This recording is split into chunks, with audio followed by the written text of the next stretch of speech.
여러분 안녕히 주무셨습니까? 네, 역시 우리 이호신 집사님 힘차서 좋습니다. 예, 사랑은 자꾸 표현할수록 좋습니다. 네, 그리고 우리 오진수 장로님 감사합니다. 항상 그 자리에 계속 계셨으면 좋겠구만. 네, 이 새벽 시간에 함께 하시는 우리 본당에 계신 여러분들 사랑하고 환영하고, 또 가정에서 여전히 말씀에 기울이시는 분들 환영하고 감사합니다. 이 새벽의 제단을 위해서도 또 봉사하시는 주의 종들 감사하죠.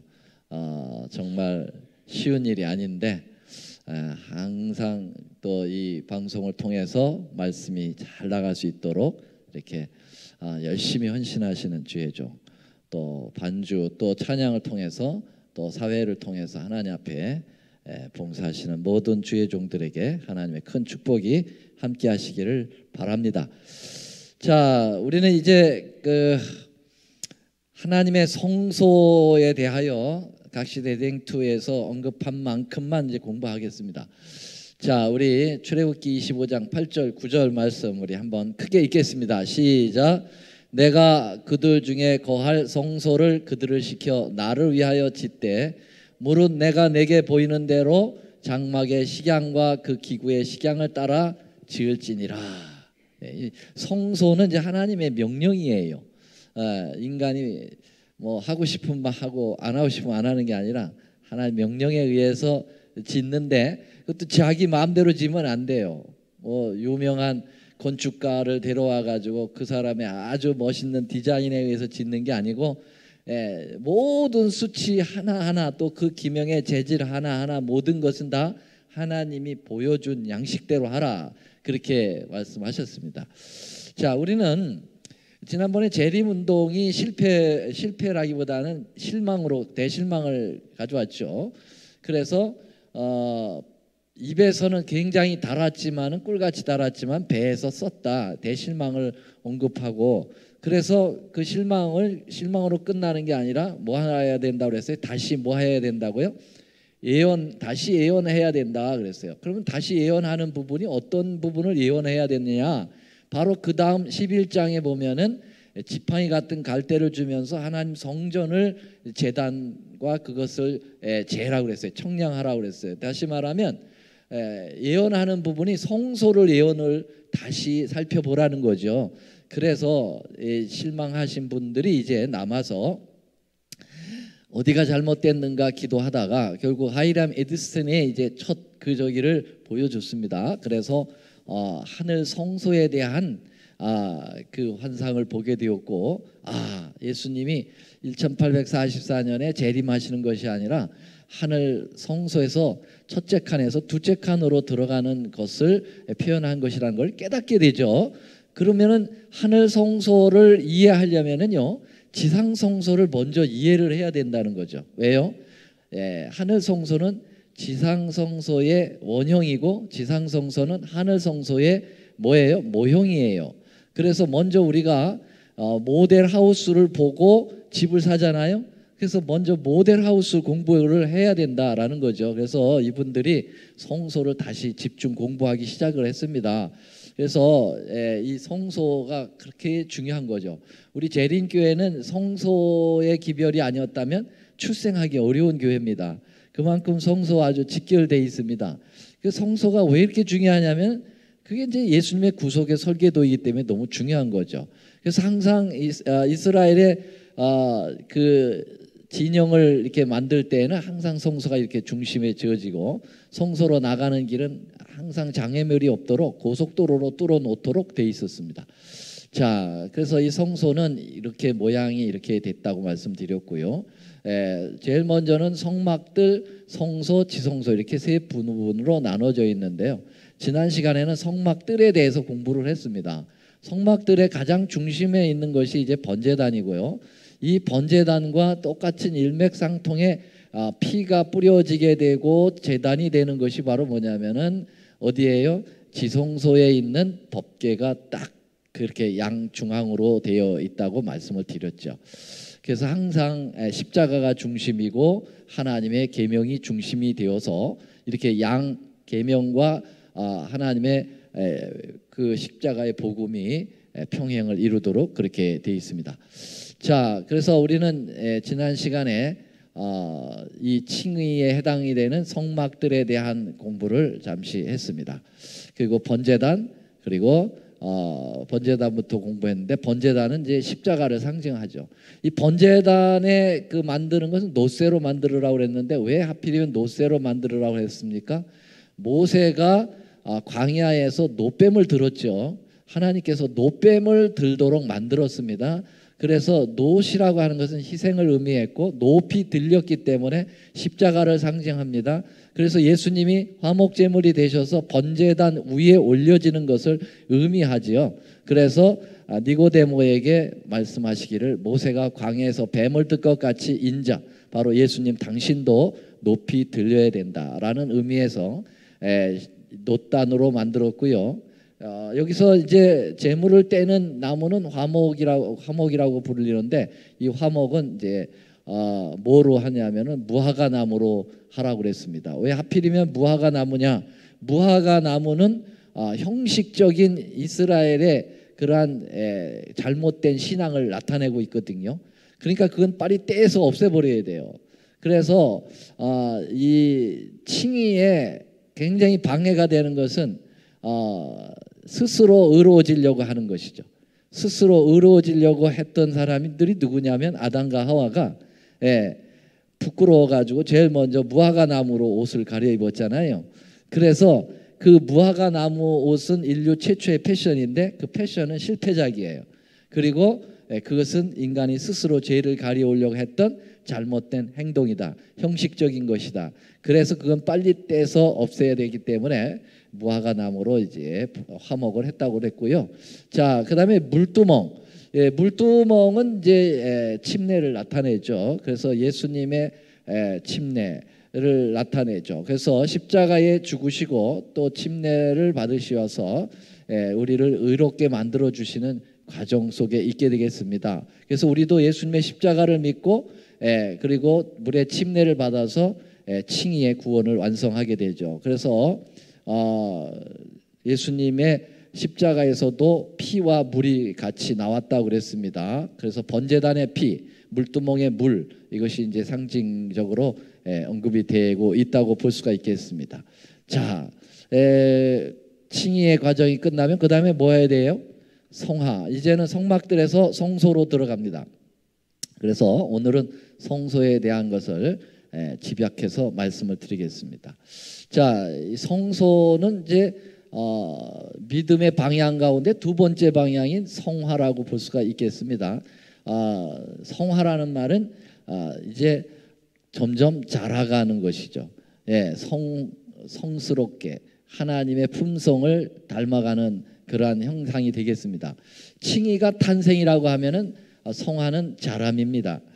아이가 탄생해가지고 자라지 않는다면은 그것만큼 우스운 일이 어디 있겠어요. 아이는 자라야 되죠. 태어났으면은 한껏 자라야 됩니다.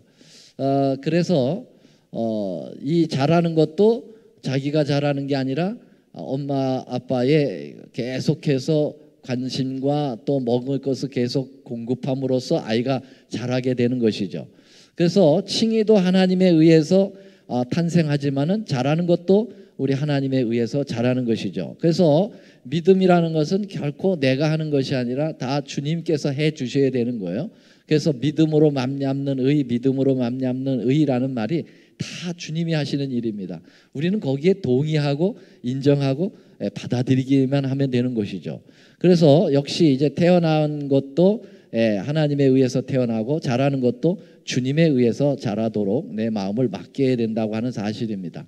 자, 이렇게 이건 제 모습이거든요. 머리가 이게 반은 희고 반은 까맣죠? 근데 젖병을 아직도 빨고 있다고 생각해 보세요. 얼마나 웃기겠어요. 그렇죠? 젖병을 빨면 안 됩니다. 근데 우리 신앙들이 대부분 어때요? 이런 모습일 수가 있어요. 3, 40년이 돼도 계속 젖만 빨고 있다고요. 왜냐하면 자라질 못하기 때문에. 왜 자라지 못하느냐? 성화의 진정한 과정을 밟지는 못하기 때문에 그렇죠. 그래서 에베소 4장에도 보면은 뭐라고 그랬어요? 그리스도의 장성한 분량이 충만한 데까지 이르라. 범사에 그에게까지 자랄지라. 자라가라고 이야기하고 있습니다. 이제 우리는 어린아이가 되지 말라. 여기 어린아이가 되지 말라는 말은 뭘까요? 예수님은 어린아이와 같이 되지 않으면 천국에 갈 수 없다고 그랬는데 그 어린아이에 두 가지가 있어요. 하나는 childish가 있고 하나는 childlike가 있어요. 그래서 childish라는 말은 유치한 거예요. 정말 어른이 마치 애들처럼 행동하는 거, 그건 유치하죠. 그렇게 하지 말라는 것입니다. 그걸 childish라고 얘기합니다. 그러나 어린아이 같이라는 말은 childlike라는 거는 어린아이처럼 순수무구하고 깨끗하고 그런 것을 이야기하는 것이죠. 그래서 여기서 어린아이 되지 아니하여라고 하는 말은 childish 하지 말라는 거예요. 어른이 됐으면서도 여전히 젖병 빨고 있고 응석 부리고 있고 나만을 위해서 살아달라고 계속하고 그것은 안 된다는 것이죠. 그래서 우리는 이제 성화의 과정을 거쳐야 된다는 것을 성서에서도 가르쳐주고 계신 것입니다. 그러면 자라려면은 세 가지의 충족한 요건이 필요합니다. 첫 번째 먹어야 되고요. 두 번째로는 숨을 쉬어야 되고요. 세 번째로는 비춰줘야 됩니다. 전도해야 돼요. 그래서 먹고 숨 쉬고 운동해야만 자랄 수 있는데 그게 성소에 나타나 있습니다. 그래서 우리 보면은 이 성화의 과정에 세 가지가 있는데요. 하나는 뭐예요? 떡상, 향단, 촛대, 이 성소 안에 세 가지가 자라는 요소의 모습을 보여주고 있는 것입니다. 그래서 구원이라고 하는 것은 칭의로만 끝나는 게 아니고 성화와 영화까지 가야 된다는 거죠. 일반 개신교회는 이 칭의에서 머물러 있습니다. 그리고 오늘날 또 이설을 주장하는 사람들도 이 칭의에서 십자가로 다 끝났다. It is finished. 다 이뤘는데 뭘 더 하느냐. 그리고 십자가로 끝나버리는 거예요. 그럼 십자가로 끝나면 그 다음에 그 침례라든지 그 다음에 부활, 승천, 재림 이거 다 필요 없습니까? 아니거든요.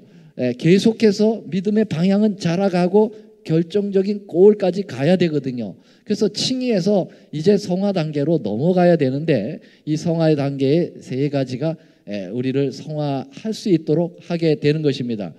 자, 그래서 제일 먼저 이 세 가지를 보세요. 뭐가 있다고요? 떡상이 있고 분향단이 있고 그 다음에 촛대가 있습니다. 방향으로 보면은 떡상은 북쪽에 있고요. 성소 그리고 촛대는 남쪽에 있고요. 그 다음에 분향단은 어느 쪽에 있을까요? 서쪽에 있습니다. 자, 이렇게 지금 한 폭의 그림으로 보니까 좀 실감이 납니까? 네, 실감이 납니다. 자, 그래서 여기 떡상이 있고요. 그 다음에 분향단이 있고 여기 촛대가 이렇게 있습니다. 자, 그러면 하나하나씩 좀 잠시 살펴보겠습니다. 먼저 떡상을 한번 살펴보겠습니다. 떡은 뭐냐 이렇게 돼 있죠. 근데 아까 이제 칭의도 전적인 하나님의 은혜, 예수님의 보혈의 은혜로 이루어지고 그 다음에 성화도 하나님에 의해서 이루어진다고 그랬잖아요. 예수님에 의해서 이루어지는 거예요. 그렇기 때문에 이 세 성소 안에 있는 세 기명이 다 예수님을 직접적으로 가리킵니다. 그래서 떡상도 그렇고 분향단도 그렇고 촛대도 그렇고 그래서 예수님이 뭐라고 그랬냐면 나는 곧 생명의 뭐라고 그랬어요? 나는 곧 생명의 뭐라고요? 떡 드시고 싶지 않으세요? 떡을 먹어야 돼요. 그래서 예수님이 자기 떡이래요. 날 먹어야 된대요. 날 먹어야 성화되는 거예요. 잘한다. 나를 먹어라. 그렇게 얘기했어요. 그래서 초대 그 교회 기독교인들이요 식인종이라는 오해를 받았다고 그래요. 로마에 막 번져나갈 때 이 로마 행정부에서 이 그리스도 이놈들을 잡아서 죽여야 된다. 왜냐하면 이놈들은 다 식인종이라는 거. 왜냐하면 예수님을 먹는다고 이렇게 자꾸 가리키니까. 그래서 자, 이 부조와 선지자는 이렇게 얘기했어요. 상위의 떡은 우리를 위하여 하나님 앞에 항상 계시는 산 떡, 곧 누구를 가리켰다고요? 예수님을 가리켰다. 그렇게 증언의 말씀은 이야기하고 있습니다. 예수님이 산 떡이래요. 그래서 내 살을 먹고 내 피를 마시는 자는 영생을 가지고 마지막 날에 내가 그를 다시 살리겠다. 그렇게 말씀하셨습니다. 그래서 이 예수님을 어떻게 먹느냐 이거예요. 우리가 예수님을 어떻게 먹느냐, 말씀을 통해서 먹는다는 거죠. 그래서 내가 주의 말씀을 얻어 먹었사오니, 그래서 하나님의 말씀은 영의 양식이고 그 말씀이 바로 예수님이에요. 그래서 요한복음 5장 39절에 보면은 너희가 성경에서 영생을 얻는 줄 생각하고 상고하거니와 이 말씀은 내게 대하여 증거한다고 그랬어요. 그렇죠. 그러니까 말씀이 곧 예수님이시거든요. 그러니까 예수님을 먹는 방법은 말씀을 통해서 먹는 거라고 성서는 가르쳐주고 있습니다. 자, 그 다음에 우리가 분향단에 대해서 잠시 살펴보겠습니다. 여러분, 분향단은 예수님의 기도를 나타냅니다. 예수님의 중보 기도를 나타내는 것이죠. 분향단은 이렇게 생겼습니다. 좀 높이가 높아요. 다른 기명들은 좀 낮은데 이 분향단은 높이가 높습니다. 넓이와 길이와 보다도 높이가 높아요. 왜 그렇습니까? 이게 하늘에 닿아야 되기 때문에요. 하나님께 빨리 올라가야 되기 때문에 그렇게 높이 해놨습니다. 그래서 이 분향단은 무엇을 의미하냐면은 기도를 의미합니다. 예수님의 중보기도, 또 우리 예수님께서 우리에게 기도하라고 하는 것을 이 분향단을 통해서 가르쳐 주고 있습니다. 그래서 여기 그 말씀에 보면은 계시록 5장 8절에 보면은 책을 취하여 심해 네 생물과 24장로들이 어린 양 앞에 엎드려 각각 검은고와 향이 가득한 금대접을 가졌다. 여기 향은 분향을 얘기합니다. 이 향은 뭐라고 그랬어요? 성도들의 기도라 그랬습니다. 그래서 우리의 기도에 향을 올린다.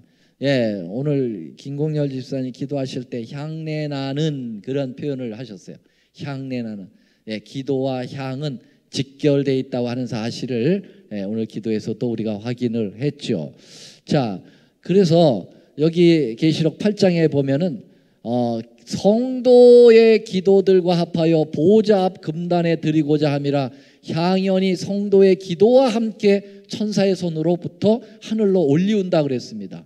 그래서 이 기도는 바로 이 분향은 기도를 상징한다고 하는 것을 계시록에서 분명히 얘기하고 있고요.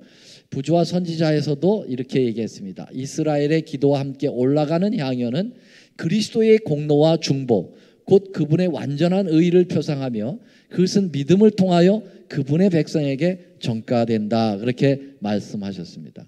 그래서 시편 141편에는 시편 기자가 나의 기도가 주의 앞에 분향함같이 되었다. 나의 손드는 것이 저녁 제사같이 되었다. 그래서 나의 기도가 분향한 것처럼 되었다라고 표현하고 있습니다.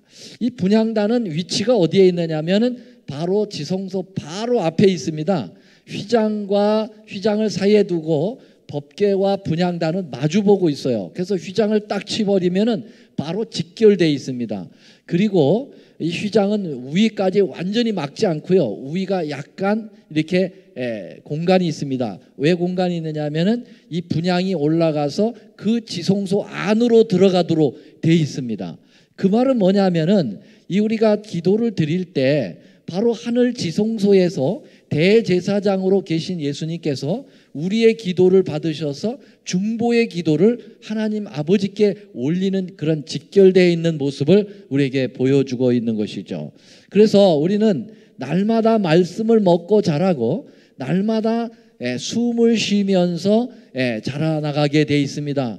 기도는 영혼의 호흡이라고 그랬잖아요. 화이트인이 종로의 계단에서 뭐라고 그랬냐면 기도는 영혼의 호흡이다. 호흡이라는 말은 뭡니까? 내쉬고 들여 마신단 말이에요. 내쉬고 들여마시는 거예요. 그런 것처럼 우리의 기도가 하나님께 후 하고 올려보내고 그 다음에 하나님으로부터 응답을 받아들이는 것이죠. 그래서 기도는 올리고 응답받아야 힘이 있어요. 맨날 올라가기만 하고 응답을 안 받으면은 그건 형식적인 기도가 되는 것입니다. 그래서 살아있는 신앙을 하는 사람들은 항상 기도의 응답을 가지고 있어요. 그래서 간증할 때나 책을 쓸 때 보면은 다 그 응답을 얘기합니다. 사도 바울은 그의 그 엄청난 복음 전도 사업에 있어서 항상 하나님께 기도의 응답을 받고 살았지요. 다윗이 그렇게 나쁜 짓을 했었지만은 그가 하나님 앞에 정말 합한 자라고 내 벗이라고 했던 것은 항상 하나님과의 대화를 기도로 나눴던 사람이었다는 사실을 보여주고 있습니다. 그래서 이 향은 너희가 대대로 여호와 앞에 끊지 못할 것이다. 이 향은 결코 성소가 있는 동안에는 끊어지지 않았어요. 이 향을 아침에 피우고 이 아침에 피운 향은 그 다음 그 저녁까지 가고요. 그 저녁까지 가고 저녁에 핀 향은 또 그 아침까지 갑니다. 그래서 향이 항상 꺼지지 않도록 했습니다. 그 말은 뭐냐면은 기도는 쉬면은 안 된다는 거예요. 여러분 호흡이 쉬어지면은 얼마나 살 수 있을까요? 5분? 5분 여러분 멈출 수 있어요? 예, 금방 갑니다. 그런 것처럼 우리가 기도하지 않으면은 영적으로 죽어요.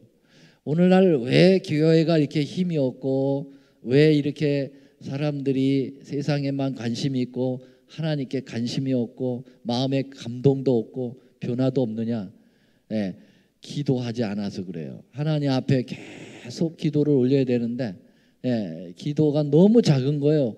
그러니까는 영적으로 죽은 거예요. 육적으로는 살아 있어요. 이렇게 살아 있는 것 같지만은 영적으로는 숨을 못 쉬기 때문에 많이 죽어 있다는 거죠. 숨을 쉬어도 아주 간신히 쉬어요. 간신히 쉬는 쉼 가지고는 활동을 못 하더라고요. 환자들 보면은 대부분 호흡이 안 돼서 정말 활동이 저기 하더라고요. 그래서 결국은 사람이 죽을 때는요, 숨이 이 복부를 쉬다가 이렇게 해서 코끝으로 해가지고 끝나더라고요. 숨을 못 쉬면 죽는 거죠. 자, 그래서 그리고 이 향불은 어디서 가져오냐면은 하나님이 친히 붙이신 불에서 가져옵니다. 하나님이 번제단에 위로부터 불을 내리시거든요. 그 불이 꺼지지 않도록 계속해서 합니다. 그래서 이 향불을 어디서 가져오냐? 번제단 불에서 가져옵니다. 그 번제단은 여러분들 아시듯이 십자가입니다. 그래서 우리의 기도는 항상 십자가의 공로에 의지하여 기도를 하게 돼 있어요. 그래서 끝날 때는 항상 편지 봉투에 우표 붙여 가듯이 어떻게 해요? 우리가 하나님께 기도한 다음에는 예수님의 이름으로 우표를 붙여가지고 하늘로 보내는 거죠. 그래서 꼭 끝날 때는 예수님의 이름으로 기도하는 의미는 바로 이러한 불이 하늘로부터 내려야 된다고 하는 사실이죠. 자, 예수님은 기도의 모본이신 주님이십니다. 그분이 이제 분향단이 되시기 때문에 계속 예수님만큼 기도 많이 하신 분이 없어요. 산기도 하셨죠. 기도하러 따로 산에 올라가셨다고 했고요. 그 다음에 새벽에 기도하셨죠. 여러분 우리는 예수님을 닮아가고 있기 위하여 이 새벽에 이렇게 여러분들이 깨어 있는 겁니다. 새벽 오히려 미명에 예수께서 일어나 한적한 곳을 가서 기도하셨다고 그랬고요. 그 다음에 무리와 작별하시려 기도하러 산으로 가셨다고 했고요. 침례를 받을 때도 침례 받으시고 기도하실 때 침례 받을 때 기도하고 밤이 맞도록 여러분 철야 기도도 하셨고요. 온 밤을 기도와 명상으로 하셨다고 시대의 소망에 나와 있습니다. 먼동 틀 때까지 베드로와 요한과 야고보를 데리고 가서 기도하셨다고 그랬습니다. 그리고 말씀하시고 눈을 들 하늘 우러러 가라사대 때가 이르러 싸우니 이제 예수님께서 겟세마네에서 마지막 기도를 하시게 되죠. 얼마나 기도를 열심히 하셨으면 땅에 피가 떨어질 정도로 기도하셨습니다. 예수님은 실제적으로 기도의 모본을 보여주셨을 뿐만 아니라 기도에 대하여 이렇게 기도하라고 많이 교훈해 주셨어요. 구하라 그리하면 너에게 주실 것이라. 너희는 이렇게 기도하라. 주의 기도문도 말씀해 주셨고 그 다음에 뭐 했어요? 핍박하는 자를 위하여 기도하라. 무엇이든지 기도하고 구하는 것을 받은 줄로 알라. 항상 기도하고 낭망하지 마라. 시험에 들지 않게 기도하라. 기도 외에는 다른 것이 나갈 수가 없다. 깨어 기도하라. 계속 기도 말씀하셨어요. 기도 본인이 모범 보여주셨고 계속 기도라는 교훈을 주셨어요. 그런데도 왜 우리는 이렇게 기도하지 않느냐? 예, 제자들은 그렇게 예수님이 기도의 모범을 보여주셨고 기도했음에도 불구하고 그들은 기도하였다는 말이 성경에 안 나와요. 스스로 기도했다는 말이 안 나와요. 사복음서에서 여러분 제자들이 기도했다는 그러한 규절을 좀 찾아와 보세요. 없습니다. 예, 근데 예수님은 계속 기도했다고 나오거든요. 근데 제자들은 기도하지 않아요. 심지어는 예수님이 마지막에 좀 와서 나를 위해서 좀 기도해 줄래? 그렇게 3번이나 와서 부탁했는데도 끝내 안 기도해요. 참 오늘날 우리 모습 같아요. 어쩌면 그렇게 기도를 해달라고 성경에 기도밖에는 다른 이유가 없다고 하고 기도가 모든 것을 이루어준다고 얘기하는데도 기도를 하지 않는 거예요. 여기 무릎으로 사는 그리스도인들에 대해서 이 책에 이렇게 얘기했어요. 어찌하여 수많은 그리스도인들은 그토록 자주 좌절되는가? 그 이유는 기도를 너무 적게 하기 때문이다. 어찌하여 수많은 교회 봉사자들은 그토록 자주 용기를 잃고 낙심하는가? 그 이유는 기도를 너무 적게 하기 때문이다. 기도가 너무 적다는 거예요. 그냥 하루에 숨 한두 번 쉬고 끝난다는 거죠. 네. 오늘은 시간이 다 돼서 하나 제단은 다음으로 넘기도록 하겠습니다. 하나는 뭐 남았죠? 네. 촛대가 남았는데요. 한 학기 내내 3학점 일주일에 3번씩 공부를 해서 맞춰야 되는 성서론을 갖다가 3번에 맞추려니까 어렵네요. 어떻든 오늘은 이 성소 안에 두 기명에 대해서 공부하고 다음 시간에 지성소 공부하기 전에 촛대를 좀 보고 넘어가도록 하겠습니다.